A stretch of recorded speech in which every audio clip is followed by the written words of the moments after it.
இன்றைக்கி ஒரு சூப்பரான ரெசிபி பார்க்க போகிறோம். ஹெல்த்தி அண்ட் டேஸ்டியான பூண்டு குழம்பு எப்படி செய்யறதுன்னு பார்க்கலாமா?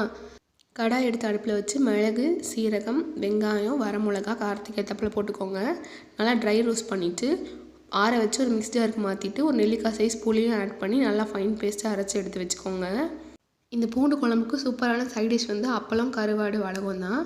கருவாடும் வடகம் அப்பளம்லாம் இதிலே பொரித்து அந்த எண்ணெயில் தாளிச்சு செஞ்சிங்கன்னா செம்ம டேஸ்ட்டாக இருக்கும். கண்டிப்பாக ட்ரை பண்ணி பாருங்கள். அதே கடாயில் கடுகு, உளுந்து, கருவேப்பிலை, ஒரு கை ஃபுல்லாக பூண்டு சேர்த்து நல்லா பொன்னிறம் ஆனோடனே நம்ம அரைச்ச பேஸ்ட் மிக்ஸி அலசி கொஞ்சமாக தண்ணி, உப்பு சேர்த்து நல்லா மிக்ஸ் பண்ணி விட்டுடலாம்.